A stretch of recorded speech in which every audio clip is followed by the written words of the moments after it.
เป็นผู้ฟอกเป็นหลักเลย เคสมีอาการหนักย่างเองบ่ได้ถ้าบ่ใส่ไม้ค้ำผลจากหมอนห้องกระดูกทับเส้นประสาทเฮ็ดให้ใช้ชีวิตอย่างลำบาก และผู้ป่วยเองก็มีหลายพยาธิติดตัวจึงติดต่อเข้ามาทำการจัดกระดูกเพื่อรักษา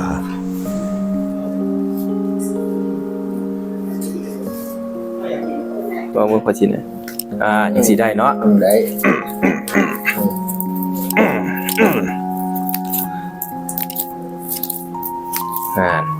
ได้อยุสนะ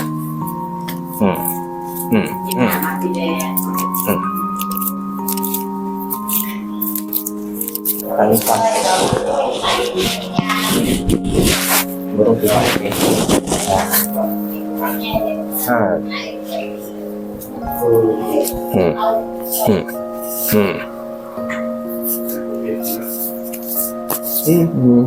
เอง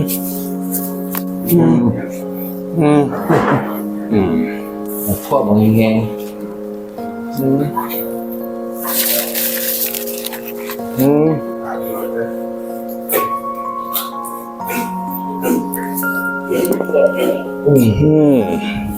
ครับหมอก่อนดิ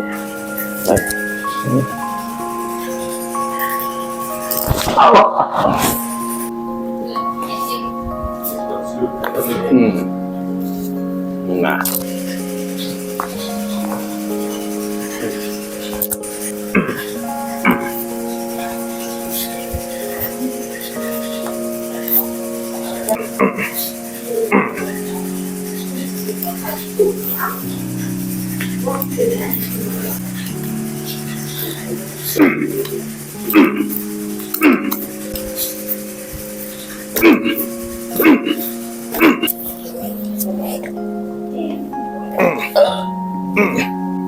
เริ่มขาดรีบ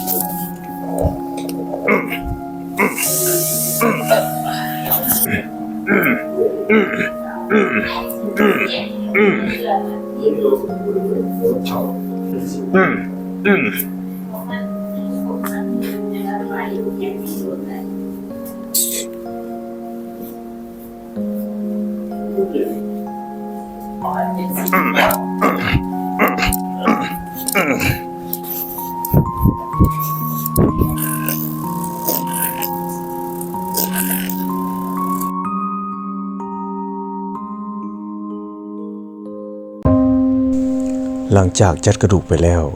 ผู้ป่วยก็สามารถย่างและประคองตัวได้ดีขึ้นกว่าเก่า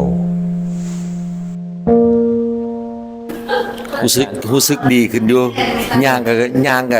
ไปได้ไกลเติบละ ยังก็ได้ไปได้ไกลเติบเนาะ ได้ไกลเติบ แบบที่จริงบ่ใช่ก็ได้แต่ว่ากล้ามเนื้อยังอ่อนแรงอยู่เนาะ คิดว่ายังเป็นมันเป็นลักษณะนั้นแหละ ถือว่าอาการดีขึ้นหลายเติมว่าซั่นซะเนาะซอยได้หลายเนาะตอนมาคือว่าโอ้พอแหงอยู่เนาะกับอาการเจ็บ เจ็บแอวนี่เบาขึ้นนะ เจ็บแอวเบาขึ้นเบาขึ้นเลยเนาะ เบาตุนโตโอเค เบาตุนโต จะโอเคเนาะนี่เพิ่นเป็นผู้ป่วยเกี่ยวกับเรื่องหมอนรองกระดูกทับเส้นประสาทที่ว่าจนย่างบ่ได้และตอนนี้ก็เฮ็ดให้เป็นไข้ขึ้นหลายเนาะใครที่มีอาการแบบเพิ่นเนาะสนใจอยากเข้ามาจัดกระดูกเนาะแบบนี้นะสามารถติดต่อแล้วก็จองคิวมาได้จ้ะขอบใจหลายๆเจ้าขอบใจสนใจ